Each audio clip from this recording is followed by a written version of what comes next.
I just wanted to give a brief introduction about Dennis. I've worked with Dennis for many, many years, and it's really my pleasure to introduce him to all of the congregants and all of the people on this webinar. He's extremely passionate and knowledgeable about this topic. And the way that I've worked with him most is through the Homeowner's Handbook to Prepare for Natural Hazards, which many of you might have access to or copies of, and it's located on our website.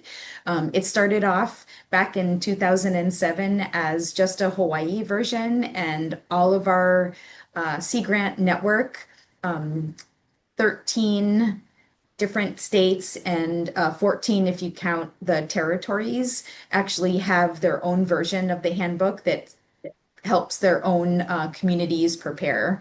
And so it is my pleasure to introduce Dennis and have him kick off this really important and timely webinar.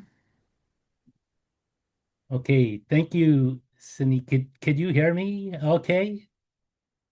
Could Sure. everyone in the audience hear? Okay. Okay. I just wanted to thank uh Pastor Dion and Galen and the church for allowing us to speak today, and also Pa'akai Communications that helped us logistically with this presentation. And this presentation was actually planned a month and a half ago for today, and there was a question whether we were going to do it or not because of hurricane and tropical storm Lala. But we heard that the residents wanted to hear about preparedness and how to potentially reduce risk. So we went ahead and let me go forward with this presentation now. And again, a lot of the information is in the homeowner's handbook to prepare for natural hazards. And you could see it's a free PDF. You could download it. And it covers tsunamis, hurricanes, earthquakes, floods, volcanoes, and climate change. And of course, the Big Island has all of those.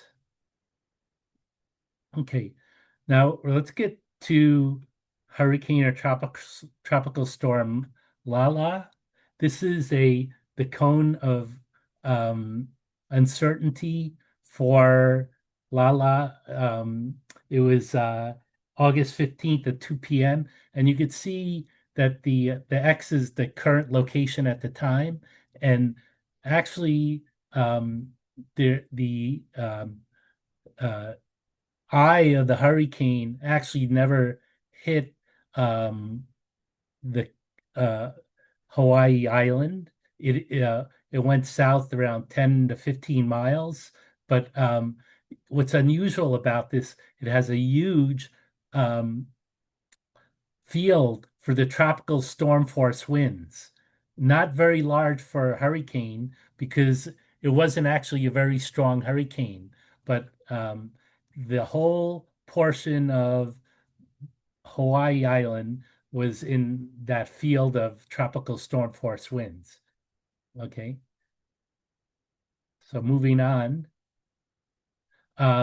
This is a little later in the day, or a little later, and you could see the um, for Oahu and Maui also, they were further away from the eye, but the large uh, tropical storm field did encompass them. Okay, but at this point, these islands did experience tropical storm force winds, but they weren't um, very strong tropical storm force winds.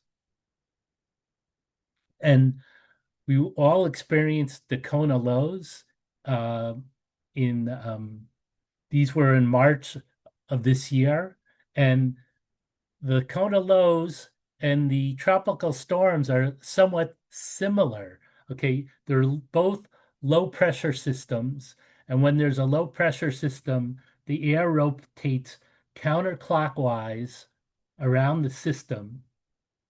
And what happens is it draws in moist air from the ocean, and as it rotates around the low, the air rises and cools and condenses and drops a lot of rainfall. The difference between a Kona low and a tropical storm is that the Kona lows occur in outside of hurricane season, say in February or March or April, and they come from the west, whereas the tropical storms and hurricanes are during hurricane season and come from the east. Okay, but they both produce a lot of rain and a lot of flooding. Okay, and here you could see the total rainfall from March 10th to March 24th. This is National Weather Service data, and you could see several islands, except for Kauai, but Hawaii, Oahu, Maui, and also Hawaii Island received up to 30 inches of rain, which is a lot of rainfall. Okay. And how that compares to Lala is the same data from National Weather Service. For Lala, you had there was more data points, but I just put the ones surrounding Hilo because you're all from Hilo mostly. So Lapahoihoi had 44 inches of rainfall. Saddle Road near Hilo had 29 inches, and Hilo Airport had 13.77. So the amount of rainfall was comparable around Hilo, but this is um, for the Kona lows. This amount of rainfall was spread over 2 weeks, whereas for Lala, it was all happened in one day, and a lot of it actually occurred at the south part of Hawaii Island.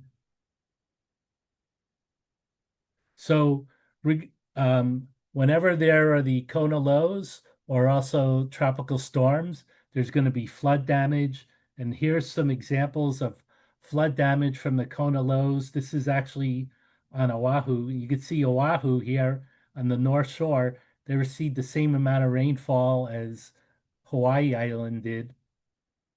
And you can see the watermarks on the houses and any um, part of the house which cannot be dried out in time because it's made of porous material. It needs to be removed because there's mold risk. So you could see a lot of the material that was flooded had to be removed, and it created these big debris piles in central Oahu.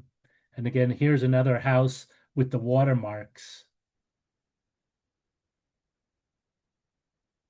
Okay, so in 2026, there were four winter storms. Okay, there was one in February and the two Kona lows in March. And then there was a winter storm in April. Okay, so we're going to look at and the major wind damage from the winter storms was in the February event. Okay, so here we have a house in Salt Lake, and the roof blew off the house. Okay, so the neighbor documented this incident and indicated to us that the sequence of events for failure was that there was a breach of the window, then it caused internal pressurization, and then the roof to blow off. Okay, so that is a very common sequence for damage for a house. There are other sequences too. I mean, sometimes the roof just blows off without the envelope being breached, but in this case, the envelope was breached and then the roof blew off. Okay, here's another house in Nanakuli. There's a townhouse in Nanakuli where the roof blew off. Okay, so a lot of times when you see roof damage, it's usually initiated at the corners or edges of the roof. Okay, this is the area that's most vulnerable. Okay, and here's another house in Salt Lake where the roof blew off the corner. Actually, yeah, the roof deck is coming off the trusses. So other types of roof damage that we saw from the February wind event. Okay, soffits that were blown off, shingles that were coming off.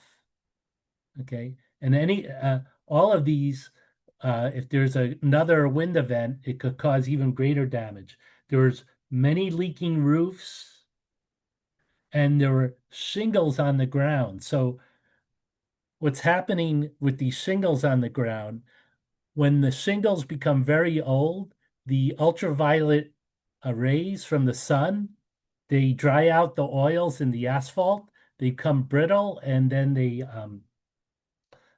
lose strength, and they have no strength, and then they any type of medium or strong wind will blow them off. Okay, so when you see this, this is when roofs need to be redone. So for Lala, we saw similar types of damage. Okay, so here's a house in Kalihi on Oahu, and the roof blew off here. Okay, and here on another shot on Oahu, you could see the asphalt shingles and roofing material that's flying off the roof. And then here, I think this house was in Pahala on Hawaii Island. The roof deck is coming off the trusses. And then here, uh, again, we have more brittle shingles on the ground from a different event. The first one was from the February winter storm, and this is from Lala. Okay, so people ask me why, I mean, because people, it's been mentioned a lot in the news that this was a flood event. So why are we talking a lot about wind? Okay, so the reason is um, each hurricane is different. Okay, and um, one event may be a flood event, the other may be a wind event, and any system or hurricane that hits as a stronger category, the difference in flood damage is not going to be great. The difference in coastal storm surge is not going to be great. The difference in damage to homes and roofs is going to be tremendous. And we're going to show you that through this. This is a FEMA has this study that shows what would happen if a Category 1 hurricane hit Oahu. Okay. Now, for the February winter storm and Lala, there were between 100 and for the winter storm and 66 houses for Lala that were damaged on Oahu. But if a Category 1 actually hit Oahu, they're talking about 3,800 houses damaged or destroyed. And if a Category 2 hit Oahu, they're talking about 52,000 houses damaged or destroyed. That's because there's a great difference, even going from 60 miles per hour to 70 miles per hour. A lot of the news people were saying, oh, there's not much difference between a tropical storm and a hurricane. That's true if it's only 1 mile per hour. But if it's 10 miles per hour, it could be that's because the force on a say a roof, when the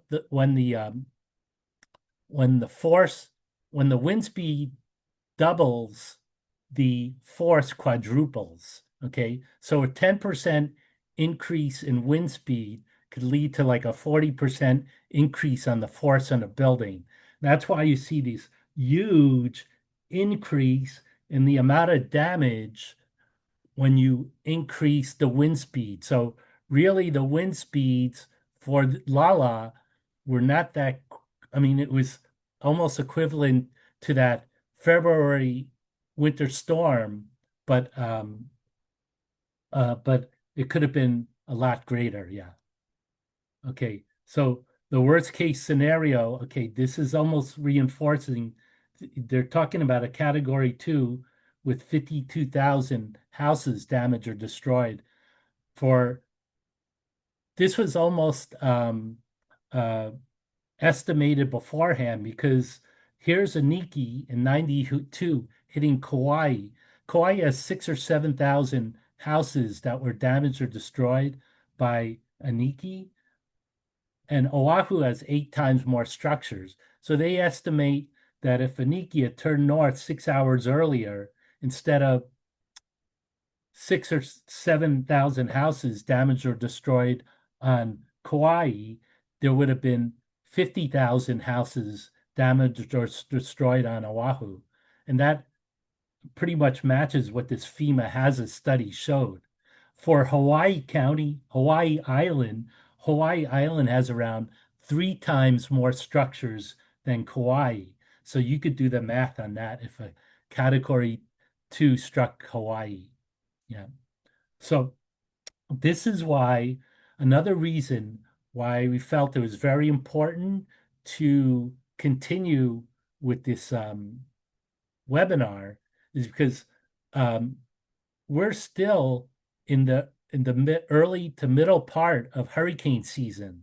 Okay, and it's supposed to be a very active hurricane season, and you could see here's the number of tropical cyclones from 1971 to 2025, and the two strongest El Nino years, and El Nino means that the waters in the Eastern Pacific are unusually warm, which is the breeding ground for hurricanes. Okay, so the two strongest El Ninos were in 1982 when they had 10 tropical cyclones, and 2015 when they had 16.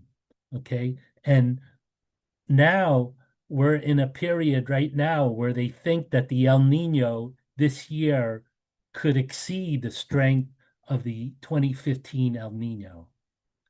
Let me show you this. 2015, we're using that as a benchmark. Okay, I wanted to mention too that the hurricane forecast for Hawaii was given to us by the National Weather Service in May of 2026. They predicted 5 to 13 tropical cyclones for this year. And the reason there was a large range because they didn't know how strong the El Nino would be this summer. They suspected it could be very strong. And here's what, remember, we're going to use 2015 as a benchmark. Here's what the waters looked like in 2015. All this red over here is very strong, very warm waters, averaging over 3 degrees centigrade over normal. And this is the breeding ground for hurricanes. And you could see in 2015, August 29th, this for the first time, we had 3 major hurricanes in the Central Pacific, and they all fortunately missed us. Okay, so there's potential. I hope it doesn't happen, but I mean, we wouldn't be surprised if one or two developed at the same time, and we have to worry about those. Yeah. So in May, the National Weather Service gave a prediction of 5 to 13 tropical cyclones in the Pacific for the 2026 season. And here, you could see this JAS, ASO. ASO means August, September, October. This is September, October, November. And you could see in May, they predicted a very strong El Nino at 9%. But by June, which is this date, they had it up to 27% probability of a very strong El Nino. By July, it had it up to 47%. And by August, they have it at 75%. Okay. So now here's the August forecast, and you could see the August, September, October period, which is the typically the most active part of the hurricane season, and we just started to enter it right now. Um, there's a 75% chance of a very, very strong El Nino developing, and there's a 69% probability of it being the strongest El Nino on record since 1950. So even stronger than 2015. Okay. So we really got to be prepared. Okay. And um, so one of the first things for the residents of Hawaii, they need to prepare and plan with your county emergency management agency. So that means for most of you, you'll be you need to go on the Hawaii County website. Here's the link for their website. You need to make sure you're signed up for county mass notifications, where you'll get text messages, emails, voice messages about, you know, key watchers or warnings or what shelters are open or any developments that could potentially threaten your life. Yeah. Okay. And then also look up at here are the tsunami evacuation maps on your county website. And also the County of Hawaii has a hazard impact map where you could go onto it and determine the latest developments for your county. Yeah. Okay. Each county, and I'm assuming most of the people here are from Hawaii County, so we're going to concentrate on that. But each county has their own mass notification system that you need to tune into. Okay, everyone should have their emergency supplies, 14 days of non-perishable food and water. And we say non-perishable because we heard a lot of people are without power. It's like 30,000 people in Hawaii Island, and maybe initially 200 to 200,000 people, combining Oahu, Hawaii, Maui, and all the other islands without power. And there's a lot of stories about food perishing.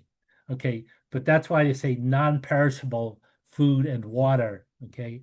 And, uh, you know, a lot of people think it's hard to get that 14-day supply because of cost or space requirements. But in the homeowner's handbook, there's tips on how to reduce space and cost requirements. Like for space, you could use a water bob. You could buy these at Amazon or some of your hardware stores in Hawaii Island. And it's like it'll fill a bathtub with 100 gallons of water at they cost around $35. Okay, for tips for food, buy food with a norm you will normally use. Like if you don't eat Vienna sausage, don't put that in your emergency kit. And hopefully it'll have a long shelf life. Mark the expiration date with a Sharpie. Start consuming it a year before and then restock. And if it's about to expire, give to the food bank or a local charity and buy as much as you can for your family and excess if you can for the needy. But if you don't have the space or the space or budget for it, buy as much as you can. Okay. Everyone should have a 2 or 3 day supply for their evacuation kit. Your evacuation kit's important if evacuation is part of your emergency plan. Say you're in a high-risk flood zone, an A or a V flood zone, or in a tsunami evacuation zone, then or your structure is not strong enough for the wind, then you may need an evacuation kit. Okay. you should plan for emergency evacuation for a tsunami and a hurricane because they're different. So here are the tsunami evacuation maps. Only use the tsunami evacuation maps for a tsunami. For a hurricane, you got to remember the triple threat. We're going to go over that. Triple threat is the flooding and the storm surge. And you got to look at both because the maps show you different things. And um, your Hawaii County Emergency Management website and notification system will help guide you on this. But you could look this up beforehand also. Okay, but here are the flood maps, and this is out the south part of Oahu, and it shows that the stream may be a problem area, but the peninsula is safe. Whereas the storm surge map shows the peninsula is not safe, but the stream is safe. So that's why you need to look at both. Okay. I'm going to tell you, every hurricane is different. I always tell people hurricanes are like people. They have a name, they're born, they get born and then they die, and they're all different. Okay. Some are wind events, some are flooding events. The one you experience was a flooding event, but you got to realize that there could be one that's a wind event. Okay. And so here's a Niki hitting Kauai. It's moving forward at 120 miles per hour. Excuse me, it's rotating at 120 miles per hour and moving forward at 30 miles per hour.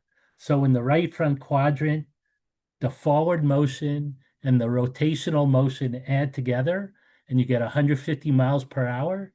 In the left front quadrant, they subtract, and you get 90 miles per hour. So a lot of news people were saying, oh, we hope that the system moves fast so that the impacts are less. That's true in terms of flooding and rainfall, but if the system is moving fast, and um, the downside is that fast motion is almost converting this right front quadrant into a category 4 hurricane, and the left front quadrant is a category 1 hurricane. So all of the damage from the wind in Kauai from Aniki was in the right front quadrant, and also the storm surge is in the right front quadrant. Okay.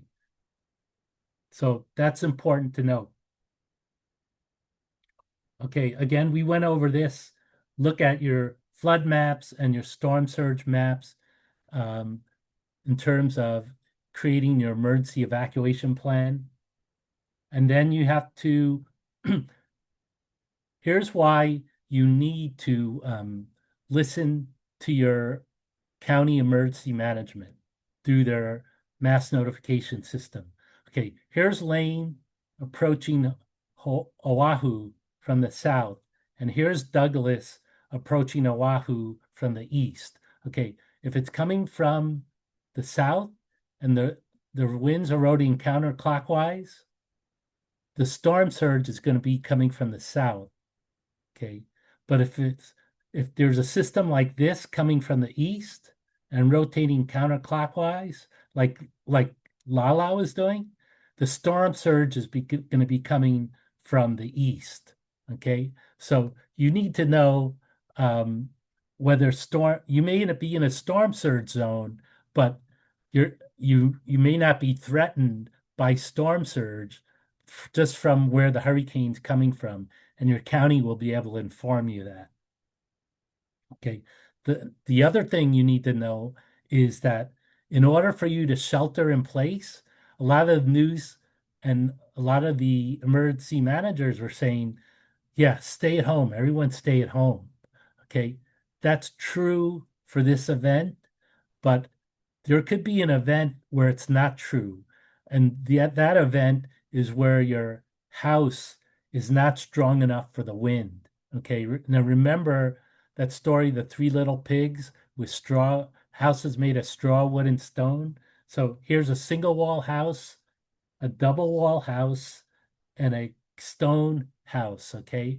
And so this is in the homeowner's handbook, and here's unsafe, marginal, good, better, and best. Uh, Here, say you take a single wall house, the goal is to move it to the right through the recommendations in the homeowner's handbook, put the house in good condition, no wood rot, termite damage, corrosion of fasteners, add hurricane clips, add window protection, and then you may be able safe for a category 1 hurricane. All during this event with Lala, I was hoping and wishing, I go, I wish there were more houses in Hawaii that had hurricane clips, because Lala is a perfect example of where it could have made a difference. It's right in here, um, that, it could have helped prevent damage. Okay. Now, we can make single wall houses stronger, but we could only make them so strong. So if it gets to like a category 1 or 2, then it's too strong for the house, and we recommend that people go to either a friend's or relative's house, which is stronger, or a concrete building, or their workplace, and as a last resort, go to a shelter. Okay, so here's what we're talking about. Okay, so this was in Rockport, Texas. This is Hurricane Harvey hitting Rockport as a Category 4 hurricane. And all of these houses are in the same block. Okay. They're all within 200 yards of each other. Okay.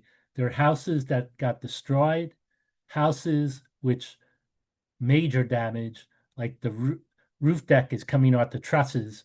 And we saw that with Lala, remember, at Pahala on Hawaii Island. Okay. And then there's moderate damage, primarily along the edge and corners of the roof. And then there's a house with no damage. Okay. So the house with no damage, what does it have? It was built 3 months before Harvey made landfall. It had a continuous load path connection, which we're about to cover. It had a strong roof and window protection. Okay. So let me go through this.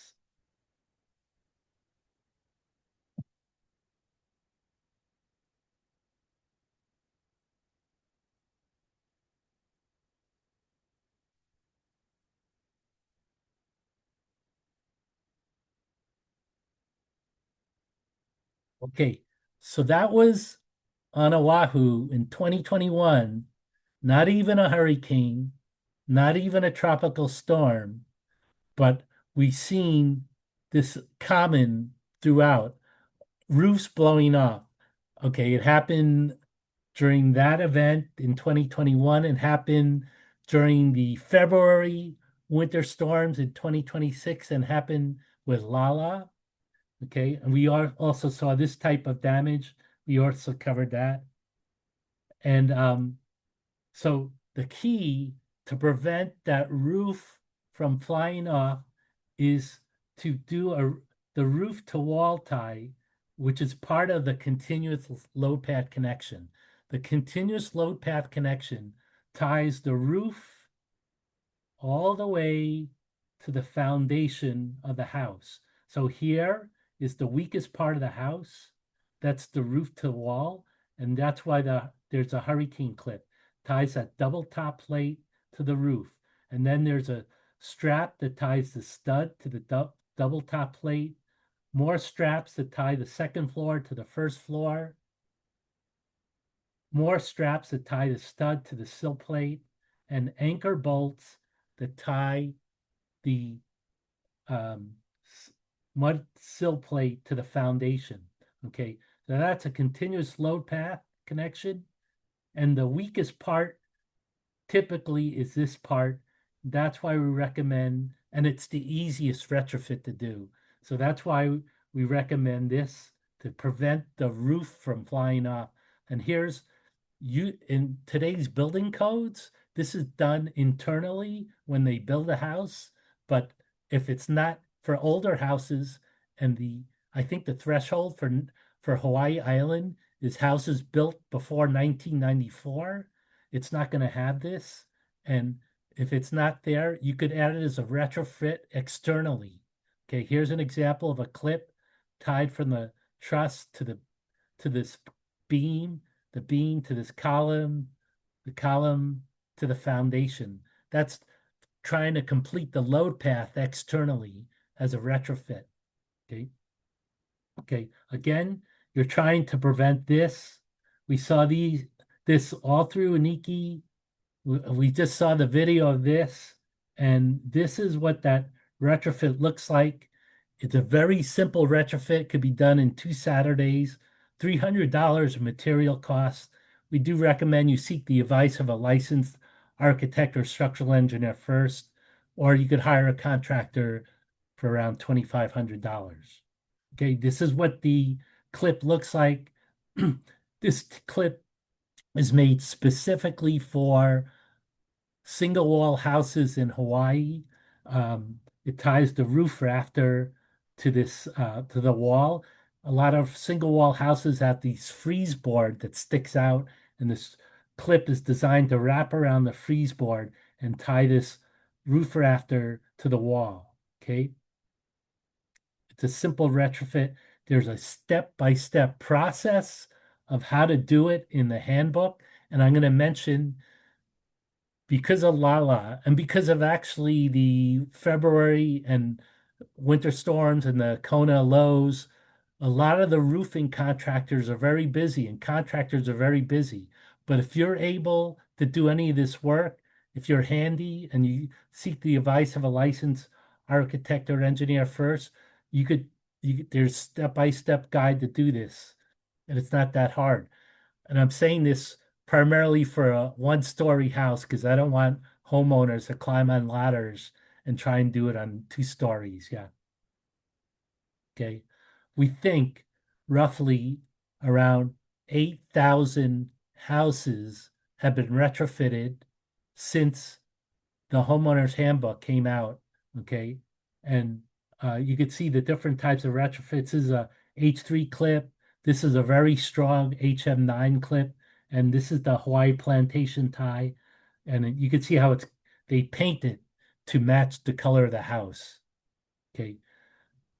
Hawaii and also Oahu, Hawaii Island and Oahu, and actually, I think all through Hawaii, they have a lot of these post and pier structures.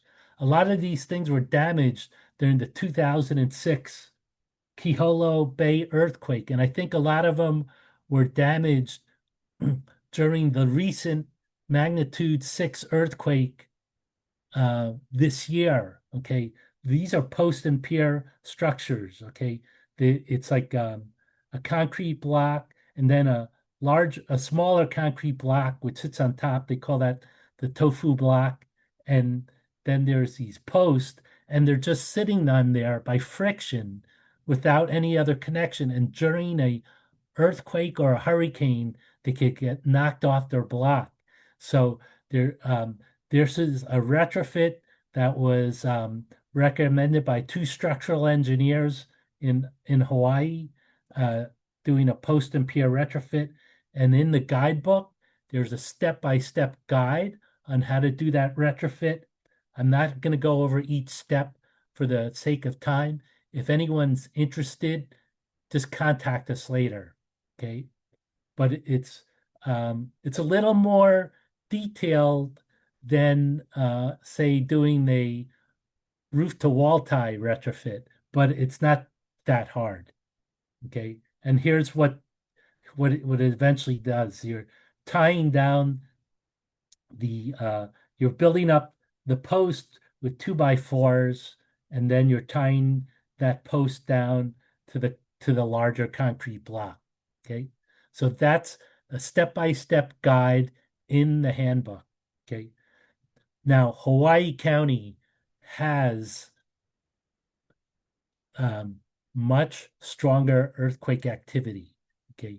And you experience that during that magnitude 6 earthquake, and even recent seismic studies, national seismic studies indicate the earthquake is a little risk is a little stronger on Hawaiʻi County than previously thought. So when you do that post and pier retrofit, they also recommend you build shear walls. So shear walls to prevent the building from shaking back and forth from the top down. Okay, so the left side is no retrofit, and the right side has a retrofit with adding plywood as a shear wall. And what you're doing is you're adding anchor bolts to to the um, to the sill plate or mud plate, and then you're tying the sill plate to the top plate with this plywood, and also putting fasteners along the studs. They also recommend, probably for the net, southeast portion of Hawaiʻi County, which has significant earthquake risk, they also recommend possibly deeper foundations. Yeah. Okay. The other thing to protect yourself from hurricanes is to protect the envelope of your house. Um, Here on the left, you could see uh, wind blowing and just providing pressure externally on the house. But here, there's a breach of the opening. There's internal pressurization. It could almost double the uplift pressure on your roof and make it to blow off. So remember, we showed an example during the February 26 house where the roof blew off, and there was a sequence of events where the window broke and then the roof flew off. That's why you want to protect your windows. No masking tape. Do not open the windows. Okay. So in the book, there's 10 different ways to protect your windows. And the trade-off is cost versus time to deploy. Plywood's the cheapest, but takes the most time to deploy. The verse is impact-resistant windows, which are always in place but very expensive. And then there's everything in between. You don't need to do everything the same for all the windows of your house. You could do something different for each floor. Okay. Roofing is the most important part of your house. Um, when you re-roof, this is where you could really make it strong. And there was one news story during Lala. Um, the news person asked the homeowner whose roof blew off, goes, "How could this roof blow off?" And she goes, "Yeah, we don't understand how the roof could blow off because we just re-roofed 5 years ago." Well, re-roofing and tying your roof to the wall are different. Okay, so you want to tie your roof to the wall with the hurricane clips, but you also want to re-roof, and when you re-roof, you want to do it strong, in a strong manner. Okay, so for instance, you want strong shingles like this, class H shingles that have wind resistance. You want it to make sure your roof is tied down to the foundation. That's a load path, proper attachment of the roof deck and roof material, and the shingles are wind rated. You want your roof to be sealed. I'll show you why. You want your roof to be cool because temperatures are increasing, and you want your roof to be fire resistant. You want UL Class A shingles for fire resistance. All of this will add around, I mean, if your roof job costs $20,000, doing all this could add maybe 10% more, $22,000. So to make it 10% more to make it much stronger for the most important part of your house, I think is very important. Okay. This is why you do these things. Okay. So here's the different types of roof damage for Hurricane Ida hitting Louisiana. We already saw this. Again, the roof blowing off, very common. um, for We already saw many examples of this. That's why you tie the roof to the wall. And the roof deck coming off the trusses. We're going to cover that. The shingles blowing off. We're going to cover that. And soffits and wall coverings coming off. Okay. So when the roof deck comes off, that means they're not properly attached. So when you re-roof, put in ring shank nails along the joint, along the roof. These have greater pull-through resistance and can prevent the roof deck from coming off. To prevent, here's why you want to prevent your shingles from blowing off. If your shingles blow off, there's a joint between the plywood, and you could see the light coming through here. This is during Hurricane Ida. The shingles blew off, the lights coming through where the plywood deck is meeting. That causes a leak in the ceiling, and the water ponds along the ceiling, runs down along the wall, and any porous material like insulation or drywall cannot be dried in time, and it requires gutting the house. Okay. So you want your roof to be sealed. Okay. There's three ways to seal the roof. Okay. One is to do a modified asphalt bitumen layer. It just rolls on like it's almost like putting a layer of tar along your roof. Okay, that'll seal it. And another way to seal it is to put the modified asphalt bitumen tape along the joints of the roof. You could do this for plywood where the pieces are very large, but if your roof is like tongue and groove and the joints are very close, this is going to not be feasible, and you're going to have to do something like this. Okay. And remember, most roof damage is initiated at the corners and edges of the roof of the house. Okay, at the corners, the uplift forces are 3 times greater than in the center, and at the edges, they're twice as great as the center. So when you re-roof, you want to account for the corners and edges. Here's an example, putting more dabs of asphalt cement along the a starter shingle before the rest of the shingles are put down along the edge of the roof. Okay. For flooding, okay, Hawaii Island, especially the south part, had a lot of flood damage. Okay. And when it's very significant flooding damage, 2 or 3 feet, that's very difficult to address. But when it's nuisance flooding, see, this is like 2 or 3 feet high. Okay. And then all the material that needs to be removed. And here's why you need to remove it. Okay. When there's flooding damage, here's the water level. And if it's not removed in time, the moisture wicks up the drywall and creates mold. Okay. And that's why it needs to be removed. Okay. So again, that's why you see this commonly where there's flooding, they have to remove all the porous material.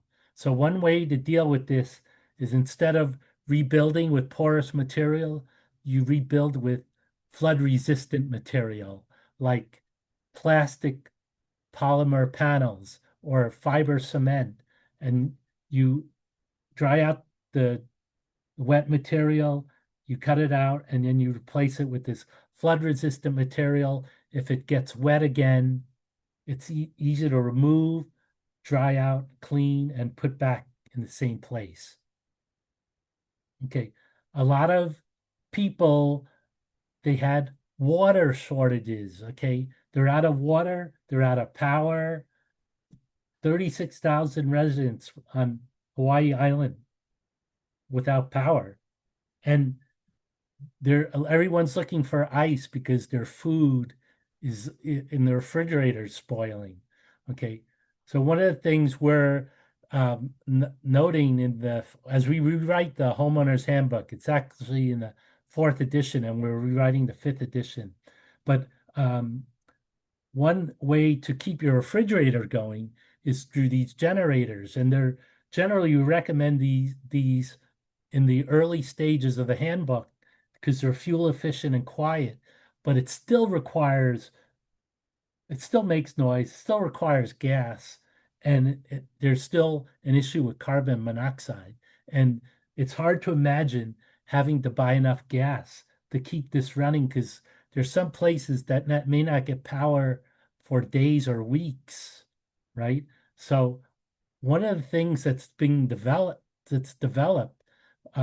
there's a lot of people having solar panels on their house and emergency battery backup, but that's expensive. But what's happening is the solar generators have evolved and they're so efficient now. This generator, it may have cost like $2,500 2 or 3 years ago. Now it's like $1,500 now. And it has no gas. It's quiet. It could recharge with solar panels, and it's possible to maintain a refrigerator for a long time. Yeah. So that's solar. And then last thing is I want to cover is real quickly is insurance. Um, there's actually three types of insurance.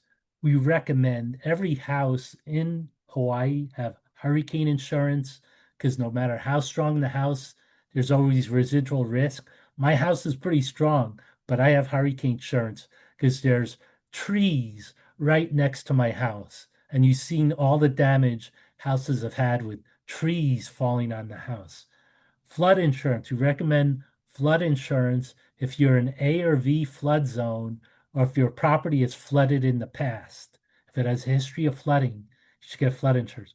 And homeowners insurance is important, typically for theft or liability, but also for wind, okay, and fire, okay, for wind damage. So damage from those Kona lows or that February 26th winter storm, it would not have been covered under hurricane insurance, but it would have been covered under homeowner insurance. And then it also covers wildfire. So this is how you protect yourself. You protect yourself by building stronger, and it may seem like a lot, but the key is to do a little each year, do the easy things each year and also with insurance. Okay. Um, Two other things, there's discounts from your insurance premiums for retrofits, roof to wall ties, 10%, windows, 15, 18%, wall to foundation, 10 to 12%. And this just shows examples of like for a house in um, Oahu that had both hurricane clips with a 10% discount and roof and a post and pier retrofit with a 12% discount. It almost equaled over $600 a year and off, and that would be off the hurricane insurance premium. Okay. The retrofits lower the insurance premiums and they add strength to the house and they add value to the house. Last thing I want to mention, there's a wind retrofit program in the early stages of development under the Green Fee program. This is what we're working with the Green Fee Advisory Council and Pa'akai Communications. And it was recommended by the council and the governor and approved by the 2026 Hawaii legislature. And the program could significantly help strengthen homes. So stay informed at greenfeehawaii.org. So key takeaways from tonight. This is the last slide. Every hurricane is different. Some bring more flooding, while others cause more wind damage.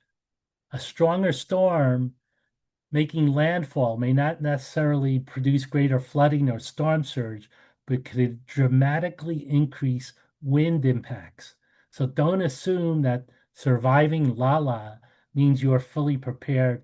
The next hurricane could be very different. Very important that you stay in touch with your emergency management. Okay, although you've been told to stay home for this storm, a stronger hurricane may require you to relocate to a safer building, such as a stronger home, a reinforced concrete structure, or a workplace.